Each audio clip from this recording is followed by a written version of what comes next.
Chapter 13. The Delights of Anticipation.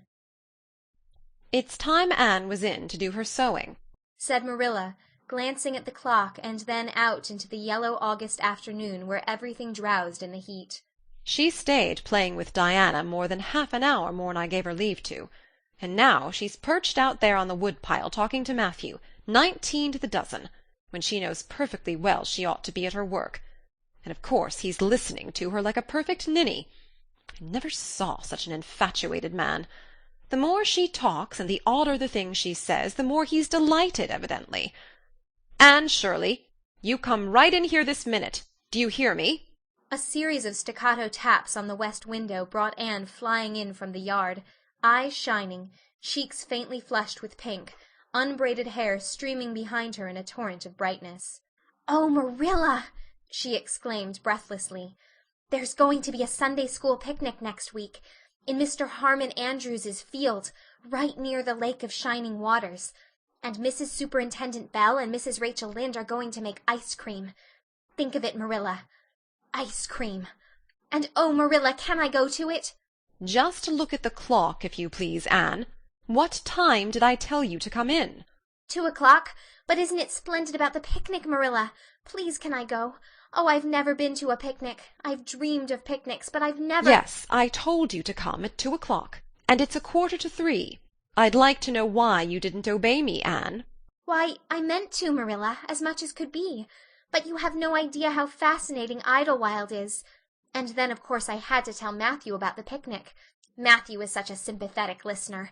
Please, can I go?" "You'll have to learn to resist the fascination of idle whatever you call it. When I tell you to come in at a certain time, I mean that time, and not half an hour later. And you needn't stop to discourse with sympathetic listeners on your way either. As for the picnic, of course you can go. You're a Sunday school scholar, and it's not likely I'd refuse to let you go when all the other little girls are going." But, faltered Anne, "Diana says that everybody must take a basket of things to eat. I can't cook, as you know, Marilla, and I don't mind going to a picnic without puffed sleeves so much, but I'd feel terribly humiliated if I had to go without a basket. It's been preying on my mind ever since Diana told me." "Well, it needn't prey any longer. I'll bake you a basket." "Oh, you dear good Marilla. Oh, you are so kind to me. Oh, I'm so much obliged to you." Getting through with her ohs, Anne cast herself into Marilla's arms and rapturously kissed her sallow cheek. It was the first time in her whole life that childish lips had voluntarily touched Marilla's face. Again that sudden sensation of startling sweetness thrilled her. She was secretly vastly pleased at Anne's impulsive caress, which was probably the reason why she said brusquely, "There, there, never mind your kissing nonsense. I'd sooner see you doing strictly as you're told. As for cooking, I mean to begin giving you lessons in that some of these days. But you're so feather-brained, Anne, I've been waiting to see if you'd sober down a little and learn to be steady before I begin.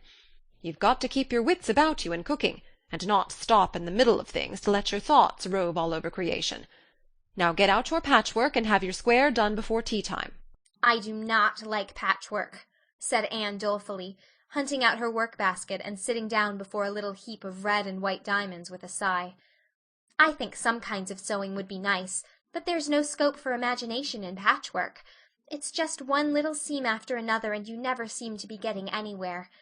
But of course I'd rather be Anne of Green Gables sewing patchwork than Anne of any other place with nothing to do but play. I wish time went as quick sewing patches as it does when I'm playing with Diana, though. Oh, we do have such elegant times, Marilla. I have to furnish most of the imagination, but I'm well able to do that. Diana is simply perfect in every other way. You know that little piece of land across the brook that runs up between our farm and Mr. Barry's? It belongs to Mr. William Bell, and right in the corner there is a little ring of wild birch trees. The most romantic spot, Marilla. Diana and I have our playhouse there. We call it Idlewild.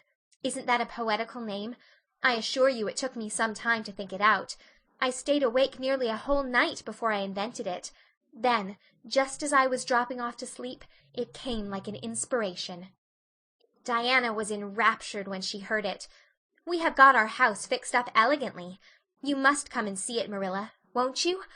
We have great big stones, all covered with moss, for seats, and boards from tree to tree for shelves. And we have all our dishes on them. Of course they're all broken, but it's the easiest thing in the world to imagine that they are whole. There's a piece of a plate with a spray of red and yellow ivy on it that is especially beautiful. We keep it in the parlor, and we have the fairy glass there, too. The fairy glass is as lovely as a dream. Diana found it out in the woods behind their chicken house. It's all full of rainbows, just little young rainbows that haven't grown big yet. And Diana's mother told her it was broken off a hanging lamp they once had. But it's nice to imagine the fairies lost it one night when they had a ball, so we call it the fairy glass. Matthew is going to make us a table. Oh, we have named that little round pool over in Mr. Barry's fields Willowmere. I got that name out of the book Diana lent me. That was a thrilling book, Marilla. The heroine had 5 lovers. I'd be satisfied with one, wouldn't you? She was very handsome and she went through great tribulations. She could faint as easy as anything. I'd love to be able to faint, wouldn't you, Marilla? It's so romantic. But I'm really very healthy for all I'm so thin. I believe I'm getting fatter, though. Don't you think I am? I look at my elbows every morning when I get up to see if any dimples are coming. Diana is having a new dress made with elbow sleeves. She is going to wear it to the picnic. Oh, I do hope it will be fine next Wednesday. I don't feel that I could endure the disappointment if anything happened to prevent me from getting to the picnic. I suppose I'd live through it, but I'm certain it would be a lifelong sorrow. It wouldn't matter if I got to 100 picnics in after years. They wouldn't make up for missing this one. They're going to have boats on the Lake of Shining Waters, and ice cream, as I told you. I have never tasted ice cream. Diana tried to explain what it was like, but I guess ice cream is one of those things that are beyond imagination. Anne, you have talked even on for 10 minutes by the clock, said Marilla. Now, just for curiosity's sake, see if you can hold your tongue for the same length of time. Anne held her tongue as desired. But for the rest of the week she talked picnic and thought picnic and dreamed picnic. On Saturday it rained, and she worked herself up into such a frantic state lest it should keep on raining until and over Wednesday, that Marilla made her sew an extra patchwork square by way of steadying her nerves. On Sunday Anne confided to Marilla on the way home from church that she grew actually cold all over with excitement when the minister announced the picnic from the pulpit. Such a thrill as went up and down my back, Marilla. I don't think I'd ever really believed until then that there was honestly going to be a picnic. I couldn't help fearing I'd only imagined it. But when a minister says a thing in the pulpit, you just have to believe it.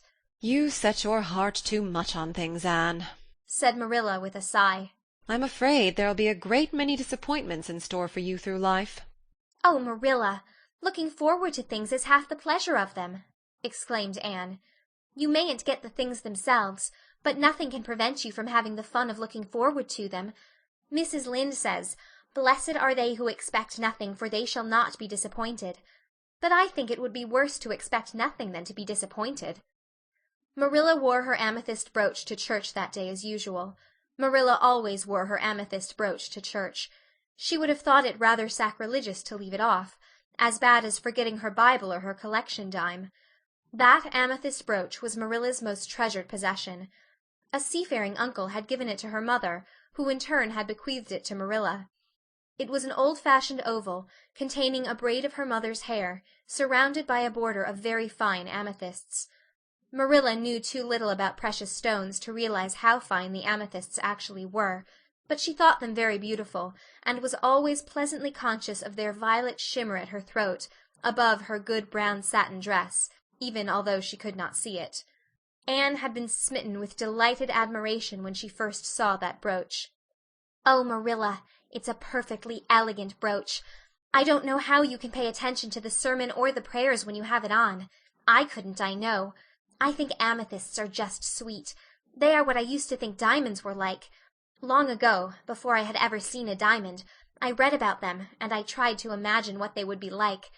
I thought they would be lovely, glimmering purple stones. When I saw a real diamond in a lady's ring one day, I was so disappointed I cried. Of course it was very lovely, but it wasn't my idea of a diamond. Will you let me hold the brooch for 1 minute, Marilla? Do you think amethysts can be the souls of good violets?" End of chapter 13.